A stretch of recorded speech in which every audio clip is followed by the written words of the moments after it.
আলহামদুলিল্লাহ পবিত্র রমজান মাসের 30টা রোজা শেষ করে আমরা এখন ঈদ পালন করছি। সবাইকে ঈদের অনেক অনেক শুভেচ্ছা, ঈদ মুবারক। ঈদের দিন তো সবার বাসায় কম বেশি মিষ্টি জাতীয় ডেজার্ট আইটেম তৈরি করা হয়। আজকে ঈদ স্পেশাল ব্লকে আপনাদেরকে দেখাবো ঈদ উদযাপনে আমরা বাসায় কি কি তৈরি করলাম। তো সবাই অবশ্যই লাস্ট পর্যন্ত ভিডিওটি দেখবেন। ভিডিওটি ভালো লাগলে অবশ্যই লাইক কমেন্ট শেয়ার করবেন। তো চলেন শুরু করি। প্রথমে আমি ডালের হালুয়া তৈরি করব, সেজন্য আমি চুলায় ডালগুলো সেদ্ধ করতে বসিয়ে দিয়েছি। এই ডালগুলো আমি 3-4 ঘন্টা আগে ভিজিয়ে রেখেছিলাম, তারপর সেদ্ধ করে নিলাম। ডালগুলো সেদ্ধ হয়ে গেছে, এখন পাটায় বেটে নিব। আপনারা চাইলে ব্লেন্ডারে ব্লেন্ড করে নিতে পারেন।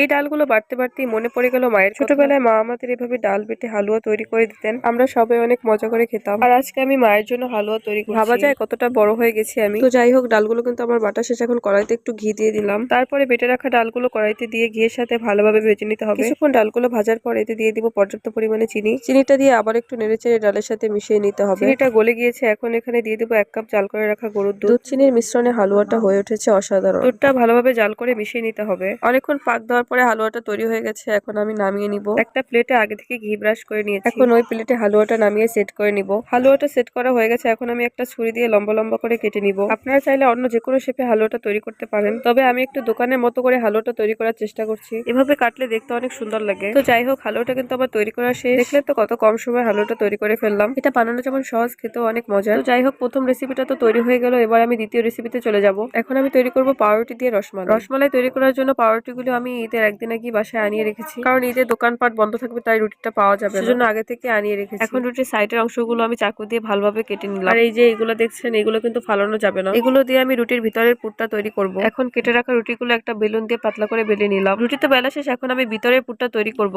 সেজন্য আমি এখানে একটা পাতিলে গুঁড়ো দুধ ঢেলে নিলাম। তারপর দিয়ে দেব পরিমাণ মতো পানি আর চিনি। এখন এই দুধটাকে খুব ভালোভাবে জাল করে ফুটিয়ে নিতে হবে। দুধটা ফুটে এসেছে, এখন দিয়ে দেব পাউরুটির সাইডের অংশগুলো। এরপর খুব ভালোভাবে নেড়েচেড়ে নিতে হবে। এটাকে আরেকটু টেস্টি করার জন্য এখানে দিয়ে দিব আমি কনডেন্স মিল্ক। কনডেন্স মিল্কটা দিয়ে একটু ভালোভাবে নেড়েচেড়ে বাটিতে তুলে নিব। এখন কিন্তু আমার পুরটা তৈরি হয়ে গেছে। এগুলো আমি পাউরুটির ভিতরে ভরে নিব। একটা পাউরুটি আপনাদেরকে রোল করে দেখাচ্ছি আমি। পাউরুটির ভিতরে পুরটা দিয়ে একটু হাত দিয়ে ঘোরালে এভাবে সুন্দর একটা রোল তৈরি হয়ে যাবে। তো এভাবে আমি সবগুলো রোল তৈরি করে একটা বাটিতে সাজিয়ে নিলাম। দেখেন কতটা সুন্দর হয়েছে। এখন আমি দিয়ে দেবো এখানে 1 কাপ জাল করে রাখা কুসুম গরম দুধ। এই দুধটা কিন্তু কোনোভাবেই গরম অবস্থায় দিবেন না, তাহলে কিন্তু মালাইটা ভেঙে যাবে। এখন এটাকে ডেকোরেশন করার জন্য উপর থেকে আমি কাজু বাদাম, পেস্তা বাদাম আর কিছু কিশমিশ দিয়ে দিলাম। এখন কিন্তু এটা দেখতে অনেক বেশি সুন্দর লাগছে। এখন আমি মালাইটা ফ্রিজে রেখে দিব ঠান্ডা হওয়ার জন্য। এটা কিন্তু ঠান্ডা ঠান্ডা খেতে বেশি ভালো লাগে। পাউরুটি রসমালাই তো তৈরি হয়ে গেল। এখন আমি পরের রেসিপিতে চলে যাব। এখন আমি বানাবো নবাবী সেমাই। সেজন্য আমি এখানে একটা প্যানে ঘি দিয়ে কাজু বাদাম, পেস্তা বাদাম আর কিশমিশ ভেজে নিব। তো এগুলো আমার ভাজা হয়ে গেছে, এখন একটা বাটিতে তুলে নিব। এখন ওই প্যানেই আমি আরেকটু ঘি দিয়ে দিলাম। তারপর দিয়ে দিব কালারফুল লাচ্ছা সেমাই। এই কালারফুল লাচ্ছা সেমাইটা দেখতে অনেক সুন্দর, তার জন্য নিয়েছি। আপনারা চাইলে এখানে যে কোনো ধরনের লাচ্ছা সেমাই ব্যবহার করতে পারেন। এখন ঘিয়ের সাথে সেমাইটা খুব ভালোভাবে ভেজে নিতে হবে। আমার সেমাইটা ভাজা শেষ, এখন আমি এটা একটা সাইডে রেখে দিব। নবাবী সেমাই তৈরি করার জন্য কিন্তু একটা ক্ষীর তৈরি করতে হয়। এখন আমি দুধ দিয়ে সেটাই তৈরি করব। এখানে আমি বেশ খানিকটা গুঁড়ো দুধ নিয়ে নিচ্ছি। এখন পানি দিয়ে দুধটা গুলে নিব। তারপরে এই দুধের ভিতরে পানি দিয়ে গুলে রাখা কর্নফ্লাওয়ার দিয়ে দিলাম। এতে করে দুধটা খুব তাড়াতাড়ি ঘন হয়ে যাবে। আর কর্নফ্লাওয়ারটা কিন্তু দুধটা ঠান্ডা অবস্থায় থাকায় মিশাতে হবে। এরপর এখানে দিয়ে দিলাম পরিমাণ মতো চিনি। তারপর এখানে দিয়ে দিলাম 1 কাপ পরিমাণ কনডেন্স মিল্ক। কনডেন্স মিল্কটা দেওয়ার কারণে কিন্তু এর টেস্ট আরো দ্বিগুণ বেড়ে যাবে। এখন সবকিছু দিয়ে নেড়েচেড়ে মিশিয়ে চুলাটা জ্বালিয়ে দিলাম। দেখেন কত তাড়াতাড়ি ঘন হয়ে গেল দুধটা। এখন আর অল্প সময় জাল দিয়ে নেড়েচেড়ে নামিয়ে নিলে ক্ষীরটা তৈরি হয়ে যাবে। তৈরি হয়ে গেলে এখন সেমাইটা সেট করে নেওয়ার পালা। একটা সার্ভিং বলে প্রথমে কিছু সেমাই দিয়ে সেট করে নিলাম। উপর থেকে বানিয়ে রাখা ক্ষীর অল্প অল্প করে পুরো সেমাইতে দিয়ে দিলাম। প্রথম ধাপ শেষ, এখন আমি দ্বিতীয় ধাপে বাকি সেমাইগুলো উপর থেকে আবার দিয়ে দিলাম। এই নবাবী সেমাইটা আমি 4 লেয়ারে তৈরি করব, সেজন্য আমি 2 বার ক্ষীর দিয়ে দিলাম। তারপর উপর থেকে আবার সেমাইগুলো দিয়ে দিলাম। গাইস, একটা কথা, এই সেমাইটার নাম নবাবী সেমাই কেন? এটা কি শুধু নবাবরা খেত? তোমরা যদি জেনে থাকো অবশ্যই কমেন্ট করে জানাও আমাকে। তো সেমাইগুলো সেট করা শেষ, এখন উপর থেকে আমি ভেজে রাখা কাজু কিশমিশ দিয়ে দিলাম। এটাকে আরেকটু সুন্দর করার জন্য পাইপিং ব্যাগে কিছুটা ক্রিম ভরে উপর থেকে ডেকোরেশন করে দিলাম। এখন দেখতে কিন্তু অনেক সুন্দর লাগছে। তো আমার সবগুলো ডেজার্ট তৈরি করা শেষ, এখন আমি টেবিলে পরিবেশন করব। প্রথমে পাউরুটি রসমালাই, তারপরে নবাবী সেমাই,